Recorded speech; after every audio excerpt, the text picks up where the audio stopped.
Hey guys, it's Kiran here, back to you with another video. And today, let's take a look at this.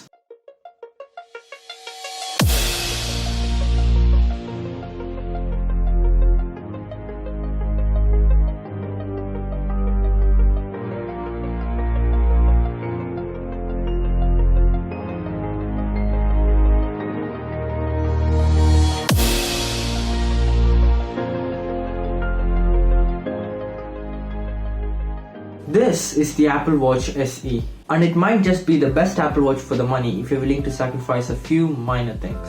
It was released alongside the Apple Watch 6 back in 2020. It starts at $280 and goes all the way up to $410, depending on whether you opt for the GPS only version, the cellular version, or even the band choice matters. So what do you miss opting for the SE instead of the Series 6 or the Series 7 which just released? The biggest difference for me is the always on display. Apart from that, you also lose your blood oxygen sensor and your EKG sensor from the Watch 6. The 7 has a slightly smaller bezel and a faster CPU than both the 6 and the SE. And those are the features that you'd miss out if you opt for the SE. But it's still not a deal breaker to me, and the only difference is probably the always on display. But in my experience with the Galaxy Watch 4, even though it had always on display, I found the rise to wake feature pretty good, and I had the always on display turned off almost all the time. The SE comes in both 40mm and 44mm sizes. The SE has the same edge-to-edge screen with the rounded corners. It comes in with an aluminium case with gold, silver or space grey finish. It has the digital crown and the power/multitasking button on the side. The slight bulge underneath is where your heart rate sensor resides. The back is sapphire and ceramic, making it comfortable while wearing it for prolonged periods of time and sleeping with it too. The display is 30% larger than the Apple Watch 3, despite the body not being noticeably bigger. The screen is also IONX glass, making it tough enough to survive scraps and bashes, while still not being as durable as the sapphire screen used in expensive models. The 40mm version has a 324x394 resolution OLED display, while the 44mm version has a 368x448 resolution OLED display. They both are rated up to 1000 nits of brightness, just like the Watch 6 and 7. Meaning it is clearly visible even in direct sunlight. The SE gets the same premium treatment as both the 6 and 7. The screen does lack the always on display, which comes standard since the Apple Watch 5, but considering its price point, it isn't really disappointing. And the rise to wake feature is pretty responsive, so you probably won't miss it much. The SE has the same S5 processor from the Apple Watch Series 5. It has 1GB of RAM, 32GB of storage, and NFC for making payments. The S5 chip inside the watch, while not being as fast as the 6 or 7, does not lag far behind in performance. It still feels snappy and responsive. Opening apps and scrolling feels very smooth. I have been using this watch for more than a month now, and I haven't experienced any major crash or lag. The software is the same you will find in the higher end models like the 6 and the 7.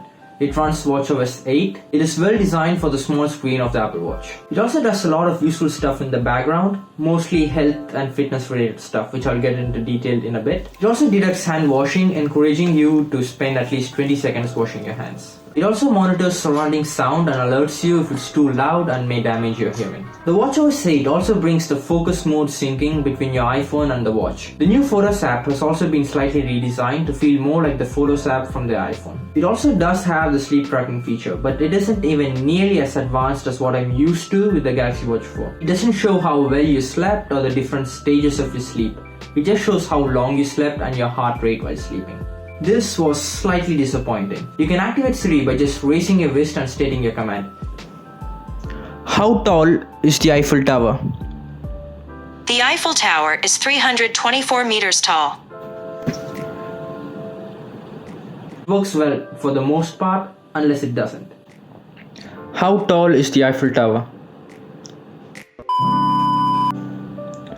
How tall is the Eiffel Tower? And there are also a lot of accidental triggers which are slightly irritating. One feature I really like, probably my favorite one, is an accessibility feature, assistive touch, which while useful mainly for people with upper body disabilities, can also be useful for the general public as well. You can control the watch without touching the screen or pushing any buttons by using an array of gestures.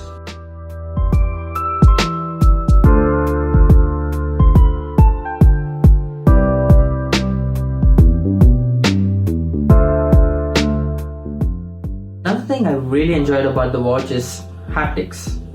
The Haptics in the Apple Watch are super satisfying to use. You can notice it while navigating through the UI of the watch or even simply receiving a notification. Like you can even feel it just by scrolling through recent apps or through menus. Not sure how it affects battery life though. Speaking of battery life, the battery life in the Apple Watch SE is not as bad as claimed by Apple. Apple Watch claims 18 hours of battery life or all-day battery life. But I was able to squeeze around a day and a half, around 32 hours of usage with it. It still isn't a lot considering the Galaxy Watch 4 with similar usage gets almost 60 hours of usage, but it's on par or even better than the Series 6 and the 7 thanks to its lack of few advanced sensors which can drain battery life pretty quickly. The fitness aspects of this watch are on par to the Series 6 and the Series 7. But it is still a smartwatch before it's a fitness tracker, so it can't rival the Fitbits and the Garmin Forerunner's capabilities.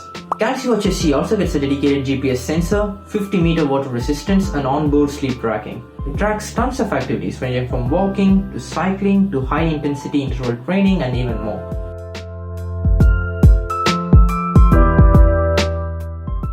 It displays the basic information as simply as it can while working out on your watch. If you need more detailed information, you can dig around in the Health and Fitness app where you can find the average walking speed, resting heart rate and much more. The sensors now include an always-on altimeter to track your sea level height and a solid and accurate compass, making it a great hiking companion. It also has the fall detection feature where if you take a hard fall and don't respond, it can automatically dial emergency services for you. Now, let's go into detail about the two missing sensors from the SE, the ECG sensor and the blood oxygen sensor. The ECG sensor is capable of taking accurate heartbeat readings and warning you in case of any symptoms of heart conditions.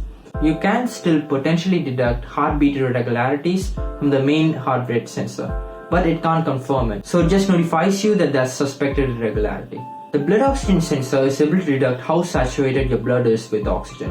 It is a new sensor added to the Series 6, mainly because of coronavirus.